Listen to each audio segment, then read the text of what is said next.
Glória a Deus, irmãos. Eu não sei você, mas eu tenho sentido o poder do Espírito Santo neste lugar. E tá de arrepiar. Tenho sentido a presença de Deus desde a hora que eu cheguei aqui. Nós conversamos um pouquinho, né, Gabi? Mas Deus tem se feito presente neste lugar. Quero agradecer aos visitantes, né, que estão aqui conosco. Que Deus abençoe a vida de cada um de vocês. Vamos estar então orando pela vida do Gabi neste momento. Senhor Jesus, aqui está o teu filho, ó Pai. Nós sabemos, ó Pai, que o Senhor o colocou aqui, ó Pai, para trazer a tua mensagem aos nossos corações, ó Pai. Vai falando através dele, Senhor Deus. Usa os seus lábios, ó Pai, para que tudo que ele venha falar venha do Senhor.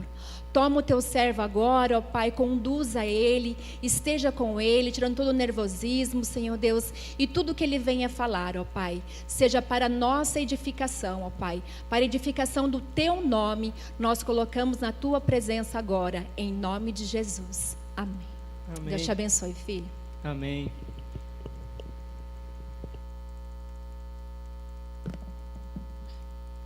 Boa noite, pessoal. Graça e paz.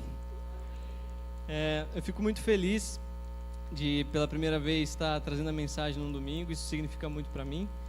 E eu queria compartilhar com vocês, antes de começar a mensagem, o que Deus tem feito aqui nessa igreja. Todo mundo que é membro daqui sabe que a nossa igreja ela é antiga, ela tem já 25 anos como igreja, mas muito mais como organização. E em todo esse tempo, Deus teve com certeza feito muitas coisas aqui, mas nesse tempo agora, eu acredito que o Senhor Deus tem nos levantado com uma palavra em mente, que é comunhão, unidade. E esse tema tem refletido tanto no meu coração como de outros líderes. E Deus tem confirmado essa palavra sobre comunhão e unidade com alguns amigos meus. A Brenda, com a Grace. Eu compartilho isso com a minha esposa, que inclusive cantou muito aqui. Meus parabéns, você é o amor da minha vida. E com o pastor Valdir. Então eu queria que vocês, antes de eu começar a falar, saibam que isso é o que Deus tem feito nessa igreja, amém? É um novo momento. Eu não quero ser profeta de nada, mas é um novo momento. Nós estamos vendo isso. Os líderes dessa igreja estão vendo isso. Certo?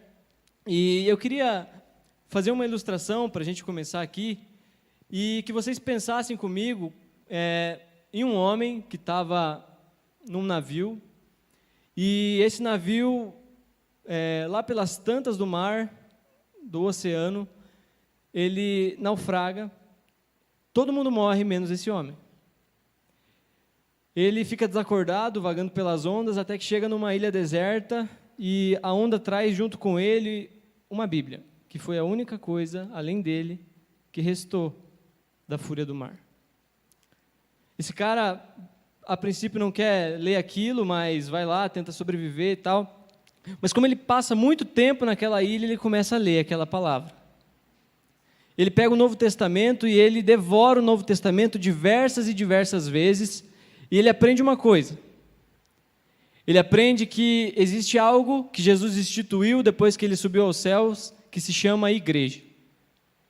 Esse homem lê a carta aos Efésios, lê a carta aos Filipenses, lê Coríntios, lê os evangelhos e pensa, meu Deus, tomara que eu seja resgatado daqui, porque eu quero ir para uma igreja. Porque lá aquele povo dá do próprio bolso para ajudar quem precisa, aquele povo se importa com quem está passando fome, aquele povo se importa com quem tem problemas psicológicos, porque lá o povo se ama e lá eles são uma família. Eu quero tanto que eu seja resgatado daqui para que eu vá para uma igreja, porque lá eu vou ser cuidado. Lá eu vou poder cuidar de outras pessoas, porque isso aqui é a igreja. Se esse Jesus foi embora e deixou um negócio desse aqui na terra, eu quero ir para lá.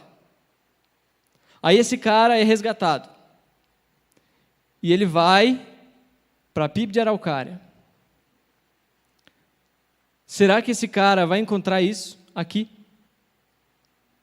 Será que esse cara vai ser cuidado por nós? Ou nós acolheremos esse cara e mandaremos ele junto para o inferno conosco. Eu quero que vocês abram a Bíblia de vocês em Filipenses 2. A gente vai ler do 1 ao 16.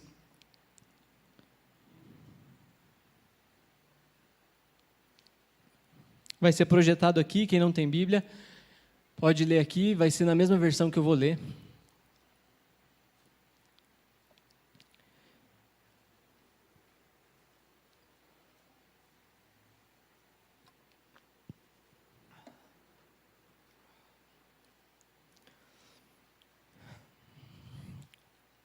Quem achou diz amém. Vou começar então. Há alguma motivação por estar em Cristo? Há alguma consolação que vem do amor? Há alguma comunhão no Espírito Santo? Há alguma compaixão e afeição?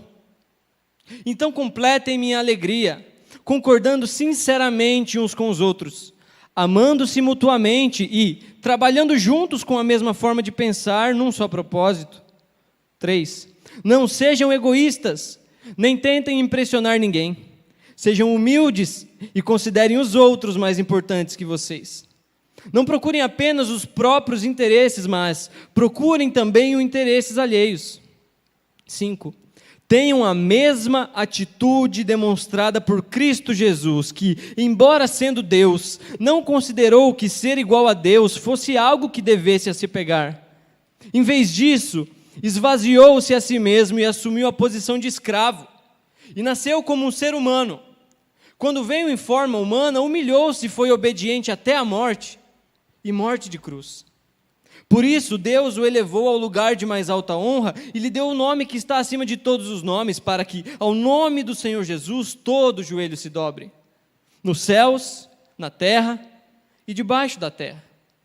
E toda língua declare que Jesus Cristo é o Senhor, para a glória de Deus o Pai. Aleluia.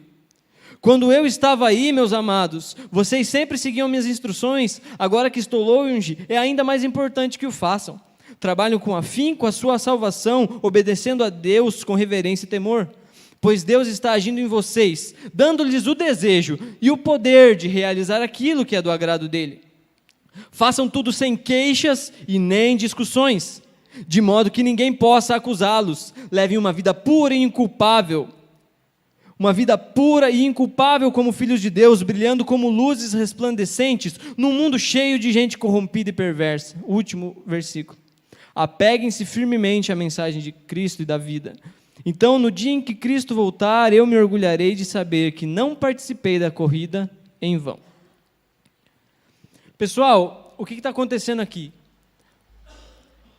Paulo, o apóstolo de Jesus Cristo, era um homem missionário, seria com certeza o melhor amigo da Lu, se vivesse nos nossos tempos, e ele fundava igrejas pela Ásia, pela Europa, e a primeira igreja que ele fundou na Europa foi a igreja na cidade de Filipos, essa igreja que ele está escrevendo essa carta. Ele fundou essa igreja lá em Atos 16, e o carcereiro que cuidava dele enquanto ele estava preso naquela cidade, depois que Deus abalou as estruturas da cadeia, o carcereiro se converteu e alguém que era duro, turrão, passa a pegar Paulo, leva para casa e cuida das feridas que ele tinha dos açoites. A igreja de Filipos nasce nesse contexto de uma transformação da água para o vinho. A igreja de Filipos nasce com esse apóstolo Paulo sendo preso, em outra hora sendo cuidado pelo carcereiro. É a igreja que Paulo mais elogia no Novo Testamento, é a igreja de Filipos. É a igreja que mais contribuiu financeiramente com o ministério do apóstolo Paulo. E o apóstolo Paulo tinha um carinho tão grande por aquela igreja que ele diz no primeiro capítulo desse livro, dessa carta para eles: eu estou dividido agora, porque eu estou perto da minha morte e eu fico dividido entre partir e estar com Cristo, o que é incomparavelmente melhor, ou ficar para cuidar de vocês. Veja, ele tinha a oportunidade de partir e estar com Cristo, mas o senso de cuidar daquelas pessoas era tão grande, de orar por eles, de compartilhar dons com eles, de cuidar daquelas pessoas de Filipos, que ele pensava assim: não, o reino dos céus pode esperar um pouquinho pela minha presença lá, eu posso ficar aqui cuidando desse pessoal. o amor e a comunhão que essa igreja tinha entre si e com o apóstolo Paulo, é impressionante. Mas Paulo começa o segundo capítulo da carta que ele fez para eles depois que foi embora, com uma coisa incrível. Ele diz aqui que eles podem melhorar. Versículo 1. Há alguma motivação por estar em Cristo? Há alguma consolação que vem do amor? E há alguma comunhão no Espírito Santo? Há alguma compaixão e afeição? Então aqui ele está dizendo, se vocês estão em Cristo, então vocês têm motivação, consolação, comunhão, e daí aqui a palavra no original é entranhável afeto. Vocês estão em Cristo, meu povo de Filipos. Vocês estão em Cristo, então vocês têm comunhão, consolação e um entranhável afeto. Essa palavra significa um amor que excede a compreensão, vem de dentro, entranhável. Ele diz que quem está em Cristo tem essas coisas. A primeira coisa, só nesse primeiro versículo, faz a gente pensar, estamos em Cristo de verdade? Temos entranháveis afetos uns pelos outros? Temos amor e consolação e comunhão no Espírito? Essa é a realidade dessa igreja? Pensemos nisso, então. Mas no versículo 2 ele vai dizer assim, se há tudo isso, então completem a minha alegria, concordando sinceramente uns com os outros, amando-se mutuamente e trabalhando juntos com a mesma forma de pensar e um só propósito. A palavra que Paulo usa aqui para completem a minha alegria é a palavra grega para plenitude. Ele está querendo dizer assim, vocês estão top, estão nota 10, mas vocês podem ser nota 11. Completem a minha alegria, concordando uns com os outros e trabalhando juntos com um só propósito. A igreja de Jesus, a verdadeira igreja de Jesus, é a igreja que concorda entre si, não 100% das coisas, mas no propósito que ela tem, ela concorda. Cuidar uns dos outros e glorificar o Senhor com novas pessoas que vão vir para cá para serem cuidadas e glorificar ao Senhor, para buscar mais gente. E assim vai. Se a gente concordar com isso, tendo o Espírito Santo, dinheiro não vai nos dividir, ideias não vão nos dividir, nada vai nos dividir, porque o Senhor Deus, com o propósito dele, guiará o nosso coração em unidade para cuidarmos uns dos outros e fazer a obra dele avançar. Paulo diz aqui que eles precisam então planificar a alegria dele. Paulo já ficava super alegre com aquela igreja, mas tinha como melhorar. E sabe como é que a gente melhora a alegria do Senhor Jesus, principalmente, mas suponha que o apóstolo Paulo conhece a nossa igreja. E suponha que a gente é tudo isso aqui e que a gente também pode aumentar a alegria dele. Ele diz aqui para a gente que a gente completa a alegria de Deus na obra dele quando a gente pega tudo isso que o Senhor nos deu, compaixão, comunhão, entranháveis afetos, motivação mútua, e a gente direciona para o lugar certo, para o outro. Quando a gente tem todas essas coisas que vêm com a conversão, com o Espírito Santo morando dentro da gente, se a gente pegar tudo isso e guardar no nosso ventre e não colocar isso para o outro, não adianta nada. Não adianta nada. Eu sei que muitas pessoas se concentram melhor quando cantam de olhos fechados, mas uma coisa que para mim é importante é eu abrir os meus olhos enquanto a gente canta esses louvores maravilhosos, olhar para trás e ver os meus irmãos aqui cantando junto comigo. Uma coisa que acontece demais nos últimos anos é uma crítica que eu vou fazer e não me entendam mal. É que muitas vezes a gente vem para a igreja, fecha o olho, levanta a mão, daí depois senta, ouve a palavra, pega 2 minutos antes da bênção final o nosso carro e vai embora, ou vai a pé, ou vai de ônibus e vai para casa. A gente não olhou para ninguém, a gente não cumprimentou ninguém, porque a gente está achando que igreja é um momento de eu ter um individual com Deus. Não, isso você tem que ter no seu quarto durante a semana. Igreja é um lugar para eu olhar para o meu irmão no final do culto e falar, boa semana, que Deus te abençoe. Como é que está aquela doença lá que você me falou? Como é que está aquele parente seu que você me disse que estava precisando? Irmão, eu soube que você está desempregado. Eu fiquei sabendo de uma vaga de emprego para você. Igreja não é um lugar para você vir e ter um particular com Deus. A igreja que aquele cara da ilha conheceu não era essa. Porque Paulo vai dizer em outra carta, cantando entre si salmos e cânticos espirituais, não é cantando para si. Sabe por quê? Porque um corpo não é formado de um braço, nem de uma perna, nem do cabelo somente. Ele é formado da integridade de suas partes. E Deus nos quer em comunidade, mas uma comunidade em amor. Deus nos quer em comunidade, sabe por quê? Porque o único momento em que Deus falou na criação que algo não era bom foi quando? Quando Ele falou assim, não é bom que o homem esteja só. Ele olhou para os animais e disse, é bom. Ele olhou para o sol e para as estrelas e disse, é bom. Ele olhou para as cachoeiras que Ele fez e disse, é bom. Ele olhou para o homem sozinho e Ele disse, não é bom. Mas sabe o que também não é bom? Quando o homem está em comunidade, mordendo um ao outro, apunhalando um ao outro pelas costas, ou às vezes simplesmente ignorando a existência dele. Não é isso que Deus quer de nós.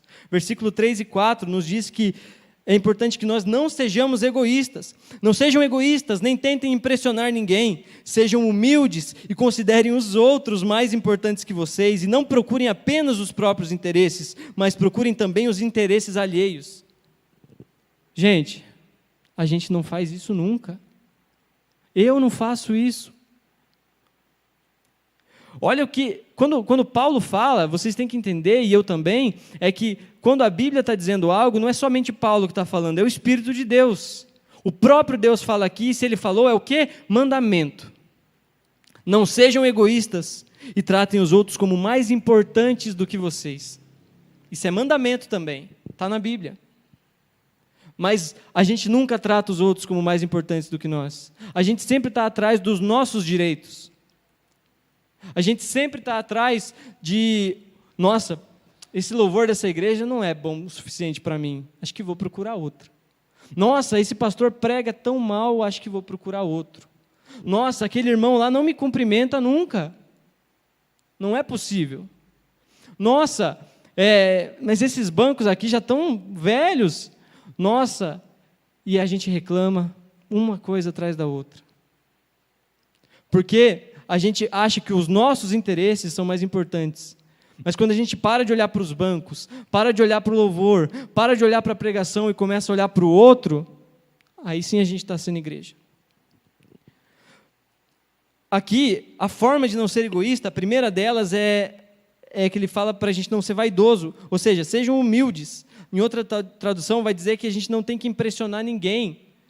Às vezes a gente até trabalha bem na igreja, às vezes até a gente, eu posso inclusive pecar enquanto estou pregando, se eu estou aqui querendo impressionar vocês. Se alguém toca muito, muito bem um instrumento e vem aqui todo domingo, ele pode estar pecando aqui em cima, porque ele está tentando impressionar alguém. E Paulo está dizendo aqui, não sejam egoístas e não tentem impressionar ninguém. Então o primeiro método de não ser egoísta é não fazer as coisas por vanglória, por vaidade. A segunda coisa é considerar os outros superiores a você e olhar para o interesse do outro e falar, não, isso é mais importante do que o meu. Poxa vida, eu estou com sono, mas o irmão me ligou precisando de oração. Poxa vida, eu estou apressado para qualquer coisa que seja, só que aquele irmão não tem carona para ir para casa. É disso que a igreja se trata. Só que a gente começa a pensar assim, Paulo está falando disso, e qual é o nosso exemplo? Tem alguém que a gente possa se espelhar para ser dessa maneira? Entregando a nossa vida um pelo outro? Versículo 5. Tenham a mesma atitude demonstrada por Cristo Jesus. E eu gosto muito da NVT, essa versão que eu estou lendo, porque ela diz atitude, outras dizem pensamento. O pensamento pode ficar só nas nossas ideias. O Alex ontem nos disse no culto de jovens que a verdadeira religião não fica aqui filosofando, ela vai e faz. E essa palavra é muito boa. Tenham a mesma atitude de Cristo Jesus. Por quê? Nesse momento que ele fala, tenham a mesma atitude de Cristo Jesus, eu consigo pensar no Evangelho de João, quando ele na última ceia está lá com seus discípulos, todos entram, sentam à mesa, esfregam as mãos e falam, Jesus, o que nós vamos comer agora? Jesus se levanta, tira a capa dele, pega uma toalha, põe ao redor da cintura e começa a lavar os pés, um de cada um. Derrama água numa bacia, e o Senhor da glória começa a lavar os pés, que era uma função do pior escravo naquela época. Começa a lavar os pés, um de cada um. E daí Pedro, todo louco, fala assim: não, Senhor, jamais você vai lavar meus pés. Aí Jesus fala assim: fica quieto, se você não deixar eu lavar seus pés, você não tem parte comigo. Daí ele fala: então tá bom, então me lava inteiro. Pedro era bem louco. E daí Jesus fala assim: não, você já tomou banho, cara. Mas o que está querendo dizer aqui? Que ele lavou os pés de todos os discípulos. Mas sabe o que mais me impressiona nisso tudo? Os discípulos não entenderam isso. Eles até talvez entenderam que Jesus estava querendo falar sobre ser servo e tal, mas depois que Jesus termina de lavar os pés dos 12, inclusive de Judas, e se senta de novo, a única pessoa com os pés sujos naquela mesa é Jesus. Ele continuou com os pés sujos. Nenhum dos 12 pensou: poxa, então vou lavar o pé dele. Esse é o verdadeiro crente. Esse é o nosso verdadeiro exemplo. Aquela pessoa que lava o pé do outro sem se preocupar se o dele continuará sujo. Fala aleluia aí de novo. Amém. Versículo 6. Por que nós temos que ter a mesma atitude de Jesus Cristo? Porque, embora sendo Deus, não considerou que o ser igual a Deus fosse algo que devesse se apegar, mas em vez disso esvaziou-se a si mesmo. Ele não se apegou aos seus direitos. Se tinha alguém que poderia falar: eu não vou descer na terra porque eu sou Deus, eu não vou me importar com esses pecadores miseráveis, com esses Zé Orelha, porque eu sou Deus, não preciso disso. E nós, hoje, eu e você ainda, pensamos assim: não, mas essa pessoa feriu os meus direitos, mas quem você pensa que é para falar assim comigo? Quando a gente é ferido em alguma coisa, falar para os mais jovens agora, quando o nosso pai manda a gente fazer alguma coisa, nossa mãe manda a gente fazer alguma coisa, a gente está todo cheio de direitos e faz a hora que quer. E não considera o interesse do outro mais importante que nós. Pais, às vezes vocês tratam mal os filhos de vocês e esquecem que eles são crentes também. E aqui ele está falando para crentes: o interesse dos outros antes do seu. Considere os outros mais importantes que você. Eu não estou dizendo para vocês serem capazes dos seus filhos. Mas na correção tem que sempre haver o amor e o respeito com eles. Adolescentes, vocês têm um líder nessa igreja. 2 líderes, a Grace e o André. Obedeçam-os. Líderes, vocês têm liderados. Façam isso considerando eles mais importantes que vocês. Põe a toalha na cintura e lave os pés. Eu falo isso para mim também, que o Senhor me ajude a fazer isso, porque eu sou muito falho. Muito falho. Em vez disso, versículo 7, ele esvaziou-se a si mesmo e assumiu a posição de escravo e nasceu como humano, como um ser humano. A palavra aqui diz que ele esvaziou-se, é a palavra grega ekenosen, é o kenosis. E essa palavra literalmente significa algo que estava cheio e esvaziou. Imagina uma bexiga, bem grande assim. Era toda a glória de Deus, mas aí ele se esvaziou. Imagine um oceano gigantesco. E você está lá pescando, Pedro. Cadê o Pedro? Não sei. Você está lá pescando e daí você começa o teu barco fazer assim e esse oceano se transforma em uma gota. Foi isso que Jesus fez. Ele esvaziou-se a si mesmo. Esvaziou-se e veio em forma de homem. O próprio Deus veio em forma de homem, mas aqui diz que não só homem, a pior posição, assumiu a posição de escravo. Mas só que não somente um homem, e também não somente um homem escravo, quando veio em forma humana, humilhou-se e foi obediente. Então ele era um homem agora, não mais Deus. Ele não era somente um homem, ele era um homem escravo, escravo de nós. E ele não era somente um homem escravo, era um homem escravo obediente até a morte. Mas ele se humilhou, hein, gente? E a gente não faz metade disso. A gente quando recebe alguma ordem de alguém, fala: não, agora que eu não vou fazer mesmo, porque a pessoa me mandou. Eu já ia fazer, mas não vou mais. O próprio Deus se esvaziou, foi um homem escravo, um homem obediente, não somente obediente até a morte e morte de cruz. Porque a morte de cruz naquele tempo era a pior morte que alguém podia morrer. A pior de todas, mais humilhante. Mais humilhante, tanto que o Império Romano não crucificava nenhum dos seus patrícios, não crucificava ninguém que fosse cidadão romano, para não colocar um cidadão romano naquela humilhação. Mas Jesus é bem maior que o Império Romano. Sabe por como que ele venceu o Império Romano? Morrendo na morte pior que eles tinham e ressuscitando no terceiro dia. E é aqui que a gente continua. Até a morte de cruz. Ele ressuscitou no terceiro dia. Então vamos para o versículo 9. Por isso, Deus o elevou ao lugar de mais alta honra e lhe deu o nome que está acima de todos os nomes.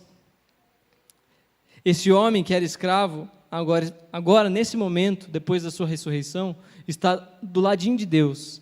E ele continua sendo homem, tá? Um coração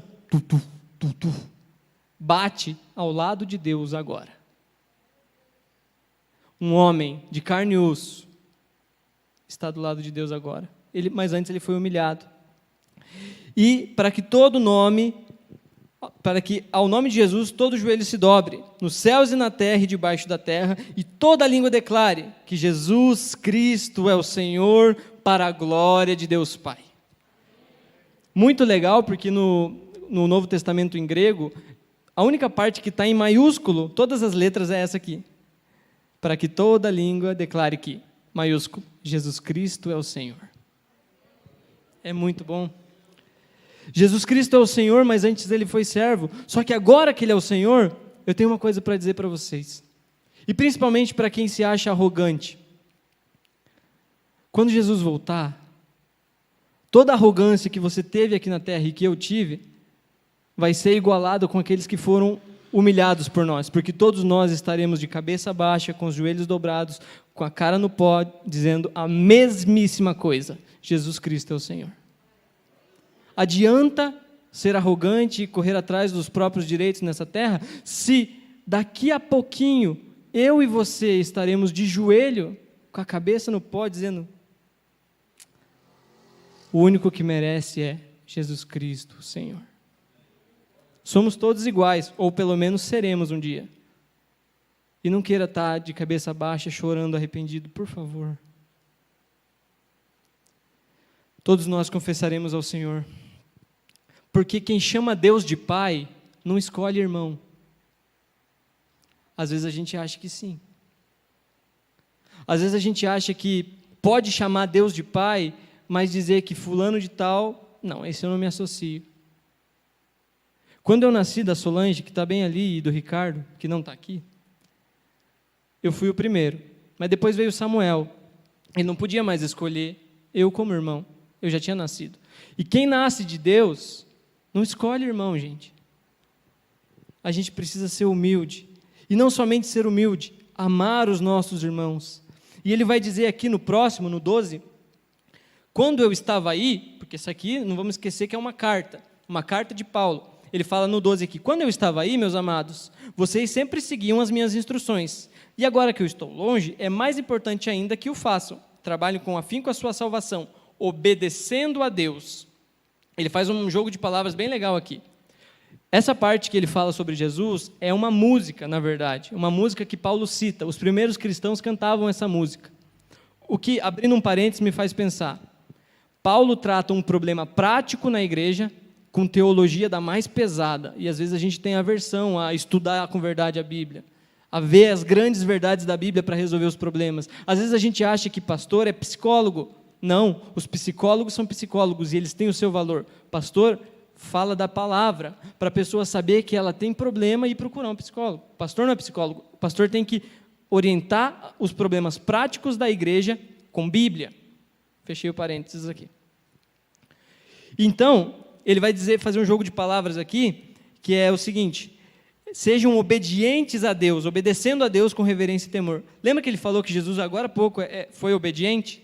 Então, se nós temos Jesus e confessamos com a nossa boca: poxa, Jesus Cristo é meu Senhor, mas a gente não está sendo obediente, então não tem como dizer que Jesus Cristo é nosso Senhor, porque Ele foi. Um discípulo segue seu mestre nos exatos passos.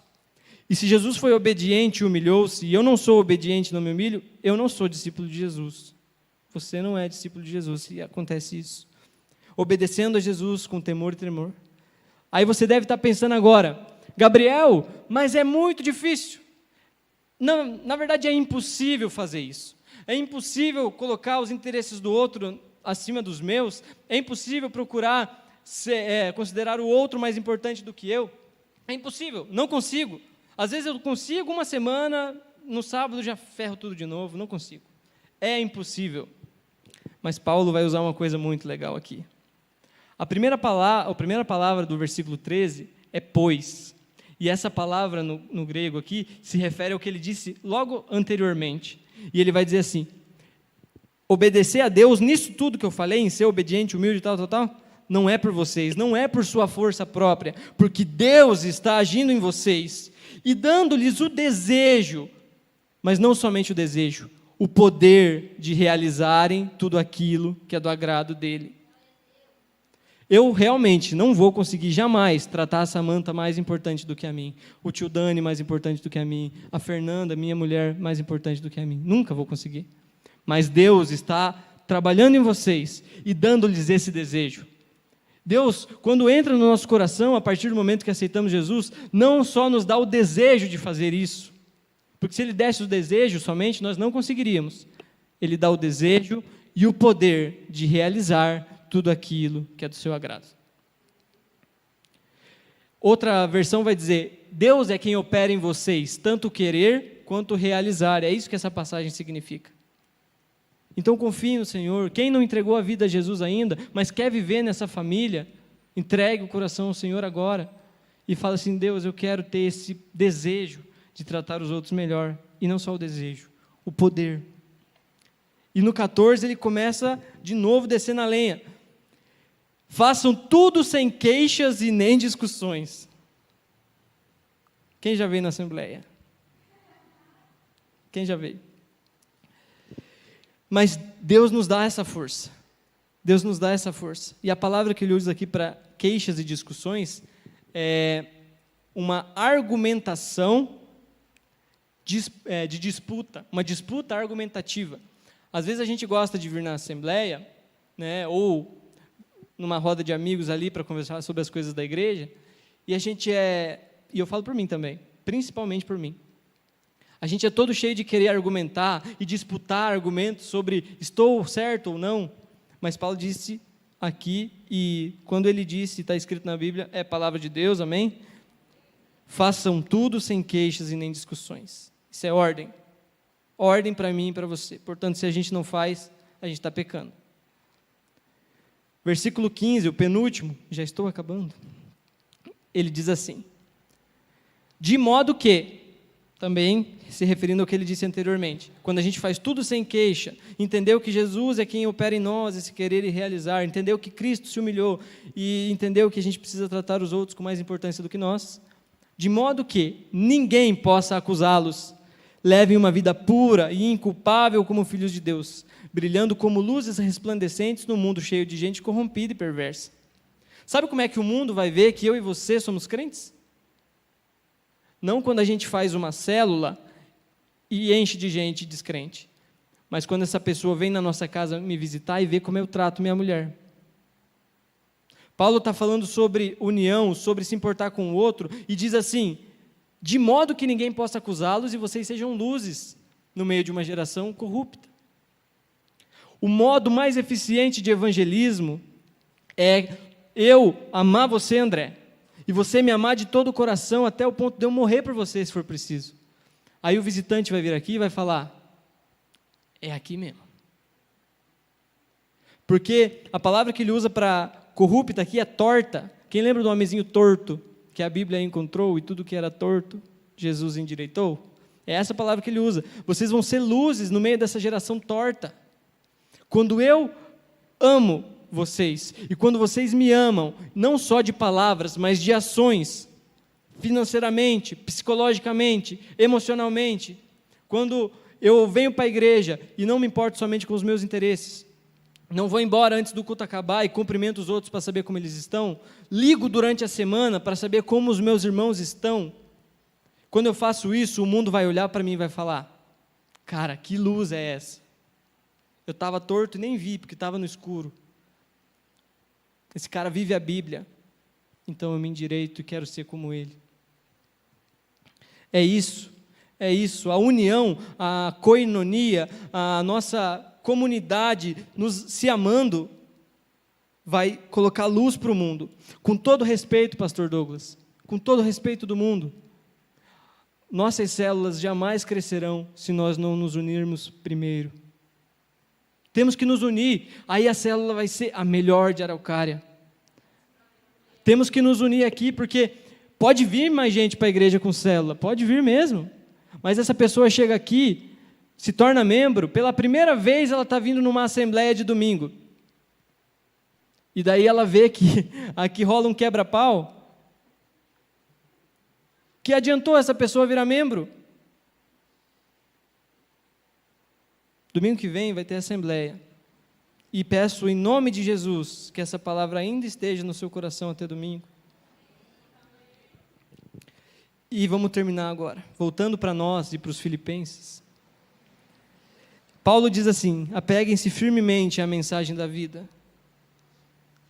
E então, no dia em que Cristo voltar, eu me orgulharei de não saber que participei da corrida em vão. Quero que vocês imaginem comigo, eu casei há pouco tempo, eu casei fazem quase 9 meses. Não apanha, né? Eu casei fazem quase 9 meses.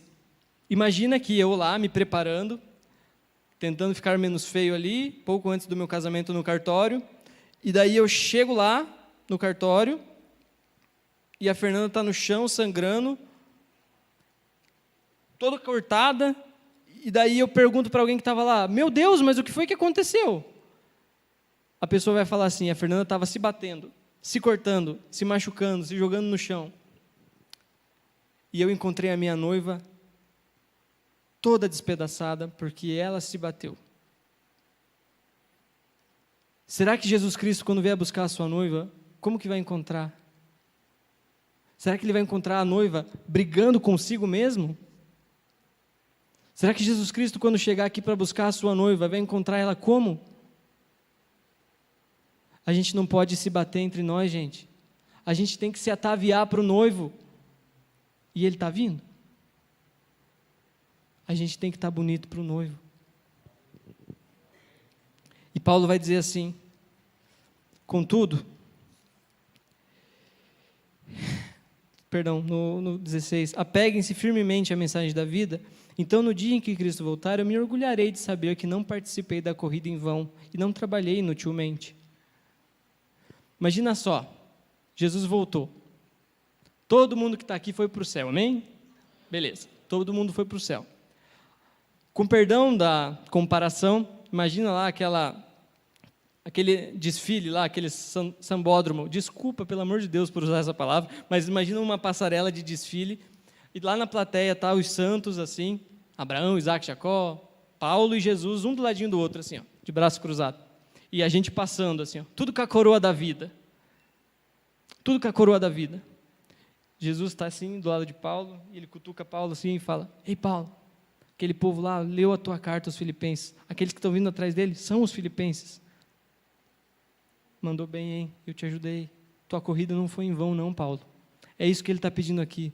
Se esforcem com isso, então eu me orgulharei de saber que eu não participei da corrida em vão e não trabalhei inutilmente. Gente, teve gente que trabalhou para essa igreja estar aqui. Teve pessoas que deram seu suor na construção desse templo. Teve pessoas que deram seu dinheiro na construção desse templo.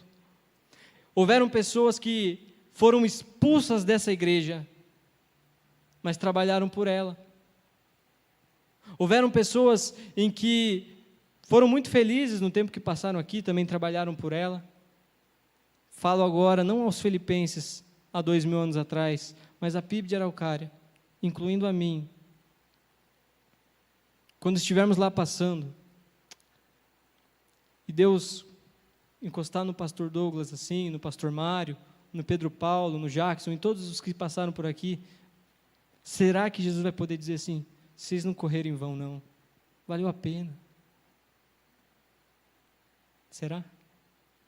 Paulo está dando o sentido do ministério dele. O ministério de Paulo vai ter valido a pena se os filipenses viveram em união. Ele não está dizendo aqui como primeiro ponto, se os filipenses ganharam almas para Jesus. Ele está dizendo, se os filipenses andaram em união, valeu a pena. Sabe por quê? Porque a união deles se espalhou como luz pelo mundo torto. E essa igreja cresceu. É isso aí. Eu quero orar com vocês agora, e o Ministério de Louvor pode subir. E que essa palavra nos corte o nosso coração, para que a gente possa se arrepender dos nossos pecados, como igreja. Visitantes, voltem mais vezes. Eu prometo que a gente vai amar vocês. Vocês prometem, pessoas daqui? Vocês prometem? Acabaram de fazer uma promessa na frente de Deus, hein? Estão lascados. Mas a gente precisa se amar. A gente precisa se amar. Porque essa é a missão do crente. Vamos orar? Fica em pé, pessoal.